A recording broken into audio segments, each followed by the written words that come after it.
किसी भी रिश्ते को लेकर ना पहले जैसी कदर रही है, ना ही पहले जैसा विश्वास रहा है। बेटियां घर के अंदर हों या घर के बाहर हों, उनकी सुरक्षा को लेकर कई तरह के सवाल आज भी खड़े रहते हैं। जब बेटियां घर से बाहर निकलती हैं तो माँ और बाप की चिंता लाजमी है। आज की जो सच्ची घटना मैं आपको सुनाने जा रहा हूँ, इस सच्ची घटना में भी कुछ ऐसा ही होता है। जिस रिश्ते पर हम सबसे ज़्यादा विश्वास कर सकते हैं, उसी रिश्ते ने रिश्ते को तार तार कर दिया। घर वाले, माँ बाप और बेटी सिर्फ इसलिए शांत रहे, बात घर की अगर बाहर जाएगी तो समाज में बदनामी हो जाएगी। लेकिन बात कुछ इतनी आगे बढ़ जाती है कि ये बात न केवल उस घर की चार दीवार तक रहती है, बल्कि कई प्रदेशों की सीमाओं को पार कर जाती है। सोशल मीडिया के माध्यम से जब लोगों को पता चलता है कि एक घर के अंदर कुछ ऐसा हो रहा था, तो लोगों ने अपने कानों पर, अपनी आंखों पर, अपने मुंह पर हाथ रख लिया। ना वो सुनना चाहते थे, ना इसके बारे में कुछ बोलना चाहते थे, ना ही कुछ देखना चाहते थे। दरअसल पाश्चात्य संस्कृति का असर लोगों पर कुछ इस कदर हो रहा है कि वो अपने देश की जो संस्कृति है, अपने देश की मान मर्यादाएं, सब कुछ भूलते चले जा रहे हैं। और ना जाने ये चीज़ें कब कहाँ जाकर थमेंगी, ये भी अपना आप में एक बड़ी चिंता का विषय बन गया है। आदाब, नमस्कार, सत श्री अकाल। मैं उस्मान सैफ़ी। आज की जो सच्ची घटना मैं आपको सुनाने जा रहा हूँ, ये सच्ची घटना है उत्तर प्रदेश का एक ज़िला है बनारस, और इसी बनारस का एक इलाका है चौक थाना। दरअसल चौक थाना क्षेत्र का पेयरी चौकी की एक गली के अंदर 12 अक्टूबर 2022 की सुबह लगभग 7 बजे के आसपास एक कपड़े में लिपटा हुआ एक छोटा सा प्यारा सा बच्चा, उसको कुछ कुत्ते खींच रहे थे। राह चलते लोगों ने, गली से आते जाते लोगों की नज़र जब उस बच्चे पर पहुंचती है तो लोगों ने किसी तरह से बड़ी मुश्किल से उस बच्चे को उन कुत्तों से बचाया। लेकिन उस बच्चे को जब उसके हाथ की नब्ज़ की देखने की कोशिश की तो वो मर चुका था। बस ये बात जैसे जैसे धीरे धीरे लोगों तक पहुँच रही थी, लोगों का गुस्सा बढ़ गया।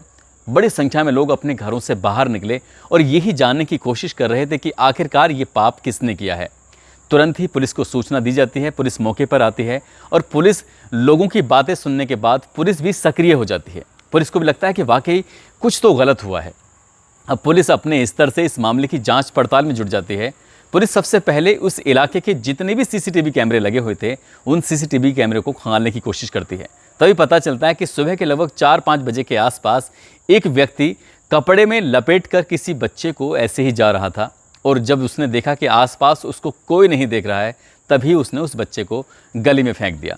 लेकिन वो कभी नहीं जानता था कि उसको सीसीटीवी कैमरे की जो नज़र थी, आँख थी, वो देख रही थी और उसने अपने अंदर कैद कर लिया।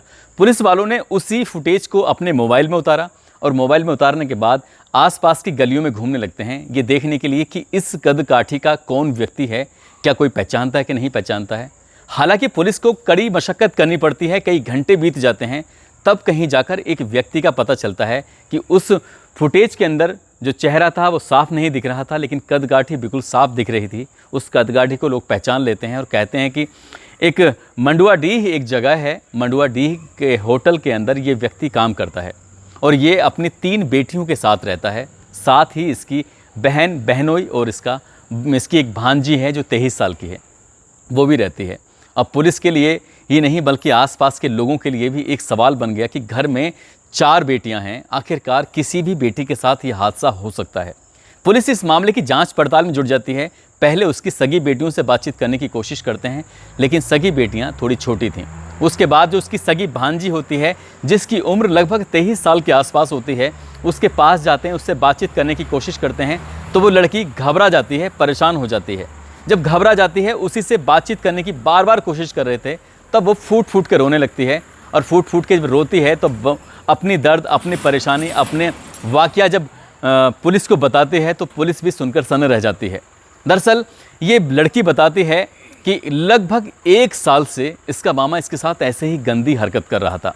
एक बार जब ये बाथरूम से नहाकर निकली, तब ना घर में इसकी बेटियां थीं, ना बहन, ना बहनोई, घर में सिर्फ भांजी थी अकेली, और इसने मौका पाते ही अपनी भांजी के साथ सबसे पहले गलत हरकत की थी और ये बोल दिया था, यदि ये तुमने बात किसी को बताई तो तुम्हारी माँ, तुम्हारे पिता को इस घर में नहीं रहने दिया जाएगा।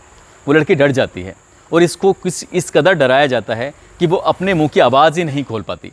लेकिन वक्त जैसे जैसे आगे बढ़ता है, वैसे वैसे उसका शोषण हो रहा था। जब उसके मामा को मौका मिलता था, तभी वो अपनी भांजी के साथ गलत हरकत करता था, गंदी हरकत करता था।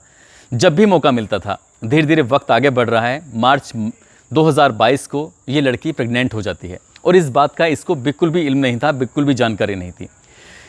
ये सब उसके साथ चल रहा है, रोज़मर्रा की तरह उसके साथ बलात्कार होता था और वो चुपचाप सहन कर रही थी, ना अपनी माँ को बता रही थी, ना अपने पिता को बता रही थी, ना ही अपनी मामी को बता रही थी। और जो घर के अंदर उसकी 3 मामा की बेटियां थीं उनको भी किसी को नहीं बताया। धीरे धीरे वक्त और आगे बढ़ा और जैसे जैसे वक्त आगे बढ़ रहा था वैसे वैसे उसका पेट का साइज़ बढ़ रहा था, वो कुछ उसका सामान्य से कहीं पेट उसका बड़ा हो रहा था। लगभग 5 महीने बीतने के बाद यानी कि अगस्त 2022 को जैसे ही उस लड़की की तबीयत ज़्यादा ख़राब हो जाती है, तब उसकी माँ पूछती है कि आखिरकार तुम्हारे साथ क्या हुआ है, ये सब किसने किया है। तब लड़की फूट फूट कर रो रो कर अपनी परेशानी अपनी सगी माँ को बताती है।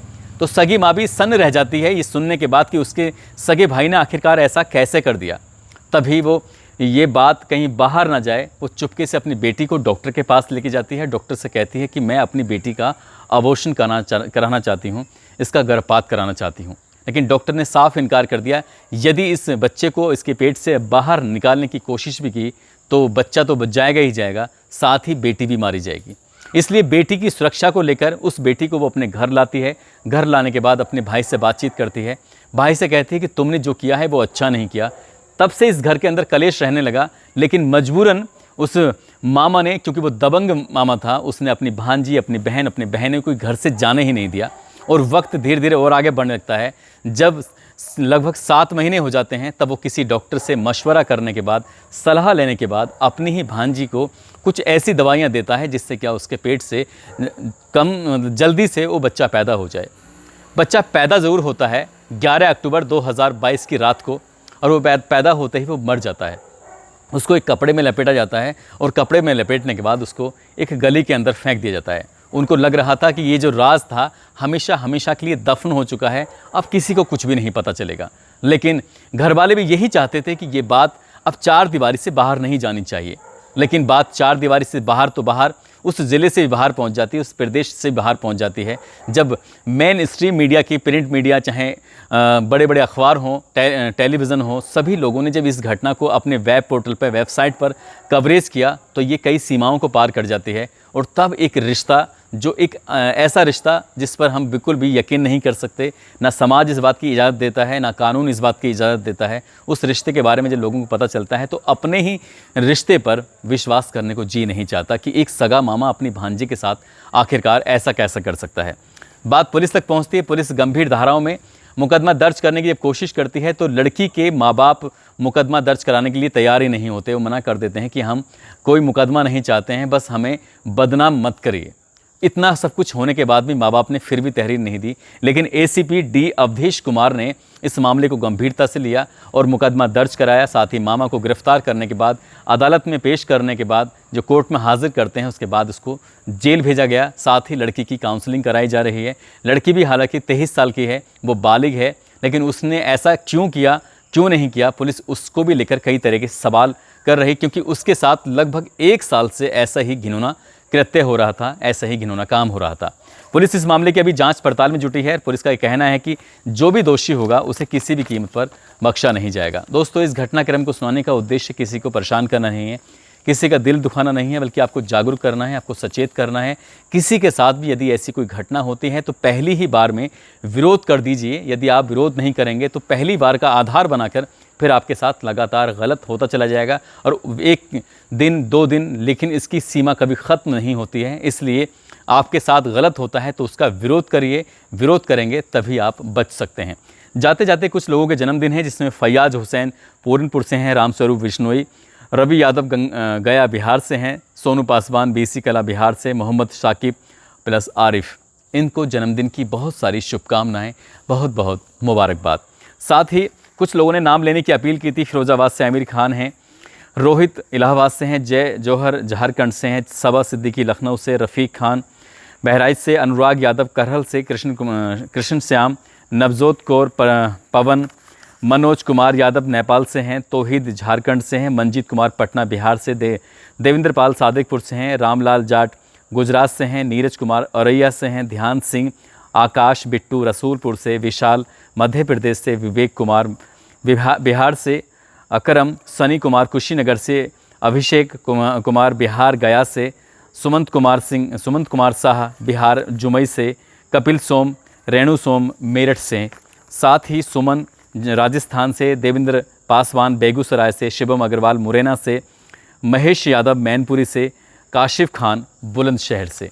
आप लोगों ने नाम लेने की अपील की थी। यदि आप भी लोग चाहते हैं कि आपका नाम लिया जाए तो आप भी कमेंट करके हमें नाम लेने की अपील कर सकते हैं। हम सभी का नाम लेने की कोशिश करते हैं। कई बार नाम छूट जाते हैं, इसलिए नाराज़ होने की बिल्कुल भी ज़रूरत नहीं है। आप सब अपना ख्याल रखें, सुरक्षित रहें। जय हिंद, जय भारत।